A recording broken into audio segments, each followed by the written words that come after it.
Are you looking for inspiring conversations about faith, film, and life? You're in the right place. Here's the host who knows the right questions to ask, Father Edward Looney.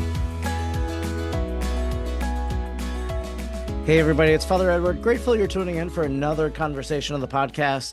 Today, I'd like to share with you about something in our tradition. I would call it a venerable tradition of the church that has been rediscovered, kind of long forgotten, but people have been talking about it over the last few years. So much so that I know maybe back in 2021, I personally made an observation of this, that I kept the St. Michael's Lent, as it is called. And so actually I have a YouTube video out there that said something like, I'm observing St. Michael's Lent and you should too, or something like that. So I'm very excited to be talking with Jared Staudt, Dr. Jared Staudt, who will be sharing about St. Michael's Lent and what Exodus 90, who he works for, what they're doing to really get people to know about it and also to observe it too. So thanks so much, Dr. Jared, for joining me today. Yeah, it's great to be with you. Thanks for having me on. Yeah, so tell me a little bit about St. Michael's Lent in the sense of when did you become aware of it? Like, how long have you been thinking about or talking about observing St. Michael's Lent? Well, I think I first heard about it the way a lot of other people did, and that is reading the life of St. Francis. He's the one who really pioneered it the way that we know it. You know, there were previous traditions of fasting before all the major feast days, including, what we call Michaelmas, or the feast of St. Michael and the Archangels. But St. Francis is the one who really observed a full Lenten period going up to the feast of St. Michael. And that is actually when he received the stigmata. So, I was, reading the biography of St. Bonaventure that he wrote about Francis, and he's up on the top of Mount Laverna in central Italy, and he's praying and fasting in seclusion, and his mind keeps coming to the Passion. And then the seraph comes and reveals Christ on the cross to him. And it's at that moment during St. Michael's Lent that he receives the stigmata. So that's when I first heard about it. But in terms of actually embracing it as a practice, it was through my work with Exodus. Actually, even before I came on full time, I wrote the reflections for the first time that Exodus did St. Michael's Lent. And since then, we've realized, well, there still are Franciscans who are doing St. Michael's Lent. So in a way, we're kind of tapping into this ongoing Franciscan tradition. Interesting. And just for people to get a reference, so as we're talking about St. Michael's Lent, as you alluded to already, this is kept in honor of St. Michael's feast day, which is September 29th, the end of the month, coupled with the archangels, Gabriel, Michael, and Raphael. So St. Michael's Lent is about that. Now, it's my understanding it starts on August 15th, right? So what a coincidence that would coincide and begin on a Marian feast day, leading us to that Feast of the Archangels. Is that right? Yes, absolutely. And, the more I've thought about it, I think I've realized, why it's fitting to begin this angelic, season on the Feast of the Assumption. St. Francis has a very strong devotion to Santa Maria dell'Angeli, right? Our Lady of the Angels. And that's even the name of the basilica that's built over the Porta Uncula, the little chapel that he started rebuilding. And even on the top of Mount Laverna, where he received the stigmata, that's the name of the church there, Our Lady of the Angels, St. Mary of the Angels, more literally.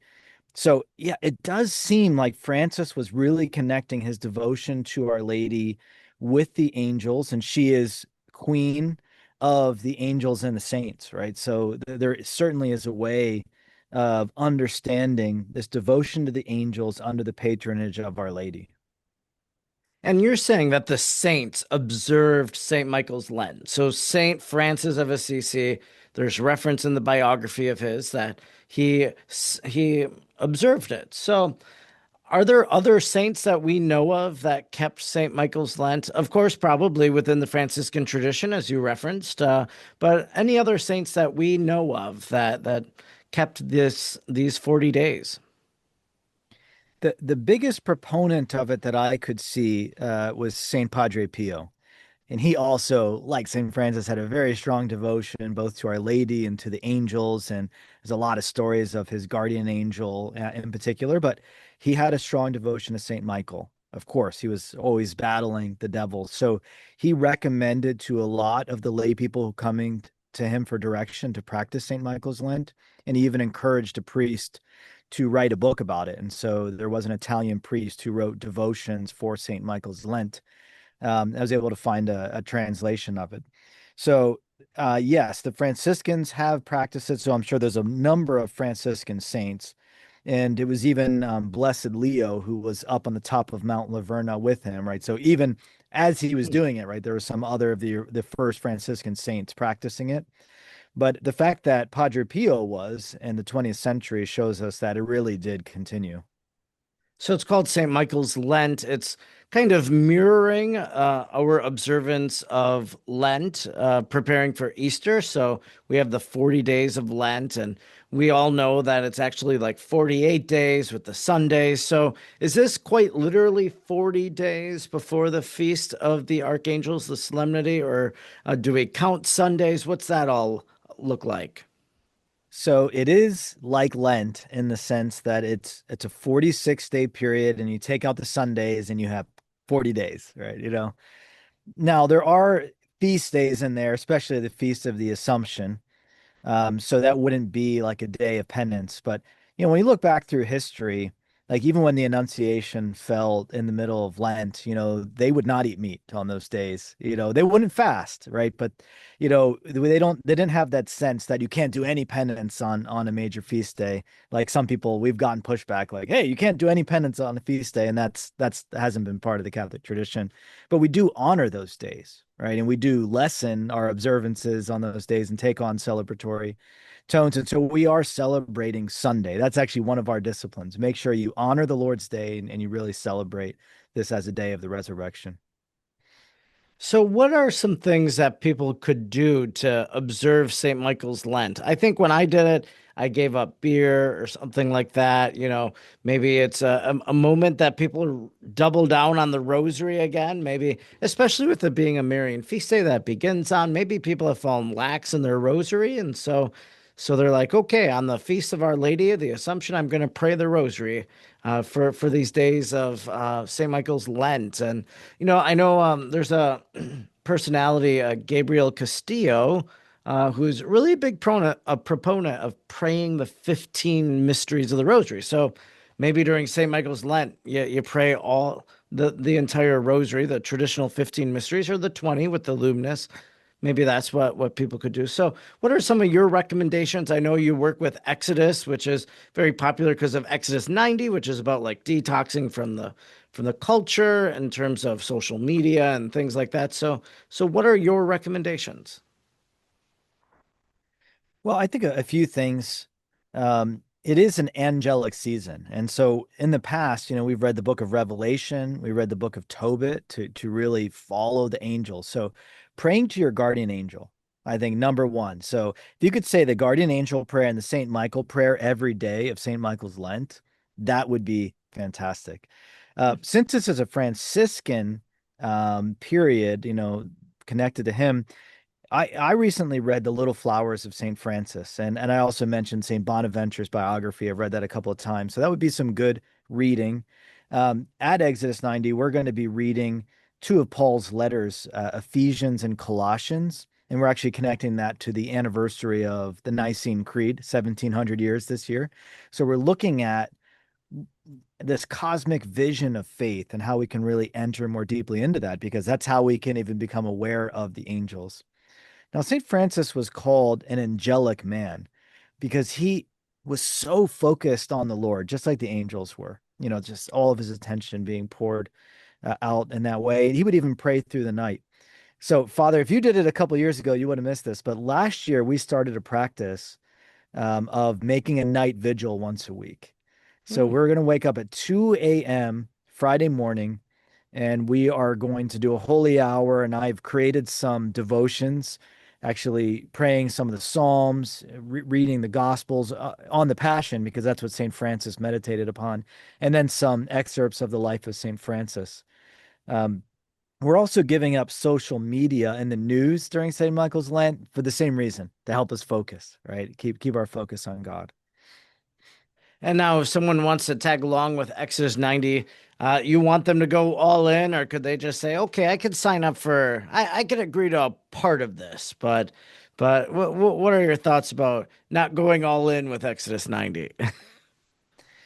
Well, Exodus 90 has three pillars: prayer. And so we're praying 30 minutes a day. And I recommend everybody to do that, 20 to 30 minutes a day, just build your prayer life. Two is asceticism. So we are going to be taking like Wednesdays and Fridays as days of fasting and taking a cold shower, which is what we're known for. And so, even, once again, it's good to pray, to do some asceticism during St. Michael's Lent. But the other thing is fraternity. And I think, that's what makes Exodus 90 work. It's not that, here's some nice things to read. If somebody wants to download our app and read reflections, right, for St. Michael's Lent, you are welcome to do it. But I'll tell you what, if you gather people together and you're praying with them and you're really talking about things and growing in Christian friendship and fraternity together, it's going to make this a much more powerful experience. So that's my case for going all in. I see. Now, you mentioned the 2 a.m. Holy hours. So, are people just doing that in their home? Are you saying like you should drive to a church, or like what's that look like for somebody that lives, for example, earlier today I drove, I'd call it, I drove up into the sticks, like it was the middle of nowhere to this Catholic church. There's a meeting of priests from our vicariate, and like, people there, they probably can't make it to a church. So are people doing this in their own home? I would say for the most part, I know some men actually did it together, like on Zoom. And I even got some screenshots of it, everybody showing up in the Zoom meeting, 2 a.m. and just, say, hey, look, we did this together. But men certainly could go to an adoration chapel. Now, I live in the sticks myself, so, I have just a little prayer area, have some icons and a little lamp. And so that's where I did, the night vigil personally. Yeah. Yeah, I love the idea of the vigil. I've often thought I need to do more of that in my own spiritual life. There's a saintly priest on the way to sainthood, please God, one day may he be a saint. But his name was Father Willie Doyle, a Jesuit from World War One, and he was a military chaplain, died on the battlefield, and he writes often about getting up and praying, in the middle of the night, or if he was awakened, he would take that as a sign that our Lord wanted him to go and pray, and I need to do more of that. So I really like that idea of encouraging people to do that. So that's wonderful. So what's your role with Exodus 90 then, or the Exodus platform? I'm the director of content, so I either write or edit our daily content that we have. So 365 days, we have, unique content on the app, scripture, reflections, and whatnot for these different challenges that we do throughout the year. And we're doing a lot more with audio. So for St. Michael's Lent, we actually have two CFRs who are triplet brothers. So twins, but they have a sister as well. And so that's Father Innocent and Father Angelus Montgomery. And they are going to lead us in prayer. They're actually reading the reflections and then giving their own kind of takeaways every day. So that's going to be a really nice enhancement this year. So I'm working with priests like that and any other writers and just ensuring that all of our content is top notch and ready to go. So is this app, is it free or do you pay for it? Is it a subscription?